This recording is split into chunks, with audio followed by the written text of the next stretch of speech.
Joining us now is Charles Agron. Welcome to the show. How are you? I'm great. How you doing? Good, Charles. We got to talk right before this segment started about our affinity for the dear Ed Asner. So, can you tell us about your connection to him?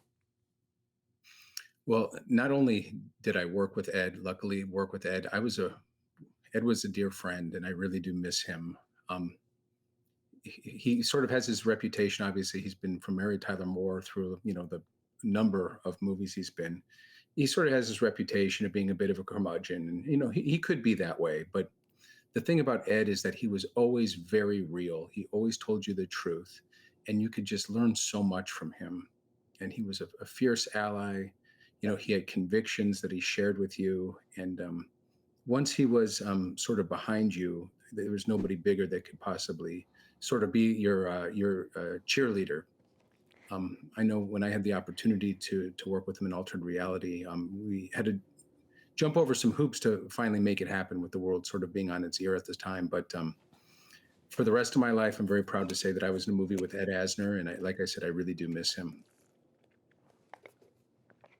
I as well. I'm so honored that he was a guest on my show because, you know, they call it a good get. Do you know what I mean? Like to be able to touch upon that like with an icon and then have that like almost their seal of approval or like you said they're like saying yeah like you got something, um, so altered reality is new. This film is coming out and it's going to be released in over 300 theaters, including some places here where we're recording in New York, Stony Brook, and it's going to be in New York City. Where will you be watching it? Are you going to go to the movie theater to like be in the back? I'm sure you've seen it premiere, but Charles, where are you going to watch this thing? It's funny that you say that because it's kind of like one of the biggest questions is like, as a filmmaker, where do you want to sit in the auditorium as people are watching the film? I'm probably going to see it in at LA Live, the Regal LA Live. Um, I prefer sitting in the back because I like to see people's reactions. And strangely enough, you can kind of see why the body language and the way people are moving and reacting to scenes. For me, that kind of gives a bigger picture of how are people are appreciating the film. So Okay. And tell us about your journey. How did your journey start? Because when I was doing my research with you, I was like, wow, accolade after accolade, but I know you all start somewhere. So can you talk about some of the highlights for you personally of where it all began and kind of walk us through that? Some highlights for your own self that resonate with you. I'm very proud of the fact that back in the day, I've worked with some people that have been on series and have written shows and directed some important projects, but really at one point we were all together, living in small apartments, asking each other for favors and making films, just going out and creating art and getting out there. And I remember the days of not only having to say lines but also kind of holding the lighting and having to write and sometimes having to direct and just doing favors for your buddies and your friends. And then the thrill you get once the first production kind of gets traction, and then you see your name in lights, and then you see your poster up there and you think to yourself, oh, I wrote that, or I performed in that. And then it sort of builds because you start working with bigger names and important people, and all the way you're learning from people who've been through the path before you, and who have traveled that path less traveled but have been very good at it. And so everything I've ever done I've sort of learned from someone else. I didn't really like read a lot of books about filmmaking. I was taught by important filmmakers. And then even more so, like when you make another film where you start working with yeah, I produced a film with John Malkovich. I mean, that just blew me away. And then now with altered reality, I mean really it does. I mean, you're working with people that have won Academy Awards, and just they're relying on your expertise now to sort of finish production. And that's exciting. And now in a situation where I've got a film that's going out, I mean an independent film going out nationwide, and it just makes you, it's like the journey never ends. It's just the next level gets you more excited, and the next door, it can be intimidating but also very exciting.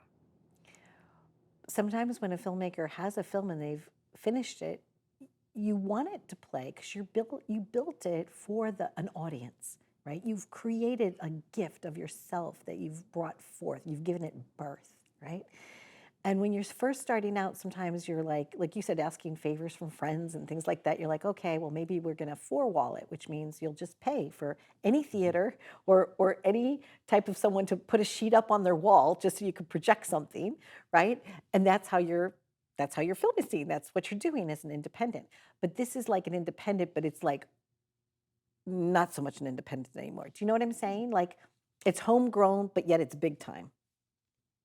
Does that make sense? Well, it feels like I agree with you. It feels like a bridge kind of headed into a different direction.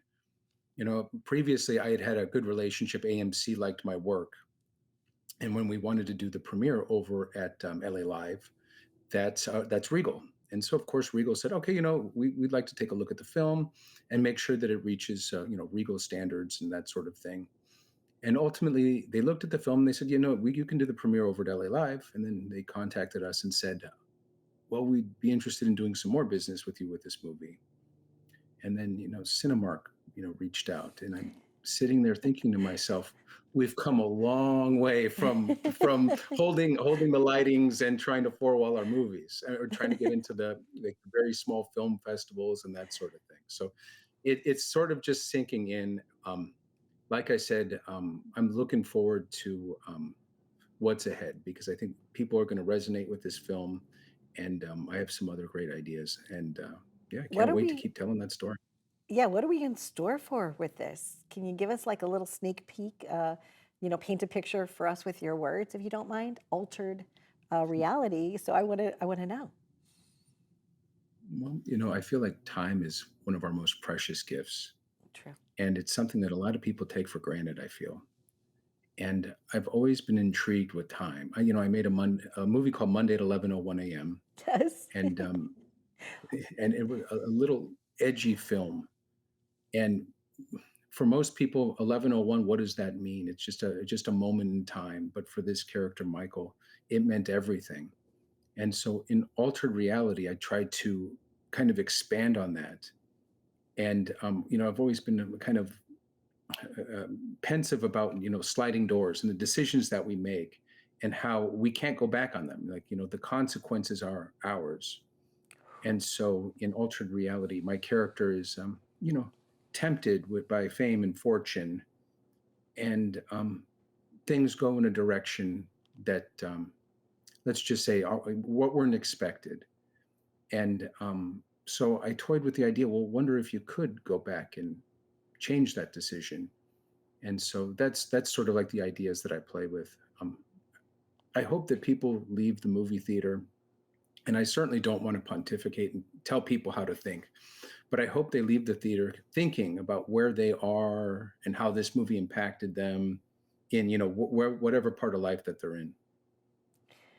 Would you be kind enough to share with me, and I'll reciprocate.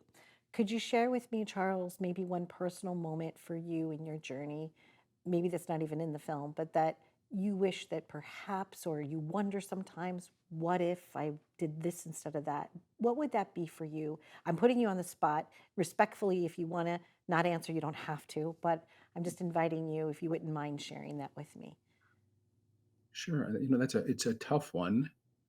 Um, Now that I've sort of made this kind of provocative statement, I've always thought it was important for me. Sometimes the right decisions are the hardest decisions. And a lot of people like to lean on making like the easier decision, which is only a band-aid at the time that gives you, kind of like immediate gratification, but long-term consequences. I feel like the most important decisions, I've gone the right way. Obviously, I don't know that for sure, but I don't have any regrets. And I think that maybe that's what, you're sort of alluding to, is like, what is that time that you regret? And I'm very fortunate to say that at this point, I don't think I have anything that I just kind of look back and kind of hang on to. Continue to move forward. That's really beautiful. Sometimes there was one time I was supposed to get this interview for this major singer performer, and I got so nervous that I couldn't figure out what to wear, and I gave myself a panic attack. And I Mm. haven't. talk about altered reality because 11 times I've supposed to been in the same place at the same time with this one particular performer, but the reality of it is it hasn't lined up exactly yet. It hasn't happened again, but now 11 times and I'm like, well, is it ever going to happen? And I wonder sometimes like what would it have been like if I didn't freak out about like not knowing what to wear, if I didn't get in my own head or my own way. I've forgiven myself by it, and and I'm making Mhm. fun, but there are some times where careful thought and just being kind to ourselves, I think, is the most important thing when we make a decision. And there really are no right or Mhm. wrong decisions. They're just decisions, right? But sometimes once you've made them, like where you're going to go to college, okay, that decision's made. Are you going to get married? Are you going to have a child? So forth and so on. I'm seasoned now. I'm going to be 59 this year. I don't mind sharing my age. And now I say, okay, there's more decisions yet to be made. And you're right, I don't feel like I have any regrets either. So thank you for letting me get a little personal with you on this because I'm excited about watching your film. And I know how much it takes. It's years. It's not just like, oh, you know, we're going to make a film in like 2 weeks. That's not the process. Mhm. So thank you for all the dedication that you've put in and maybe some personal sacrifices that you've made with your own time in order for this to become a true reality of this altered reality. I just wanted to tell you thank you, Charles. And thank you for spending time on my show. You could have done a lot of things, with your time, and once you've spent it, you've spent it. So sincerely, my sincere thanks to you.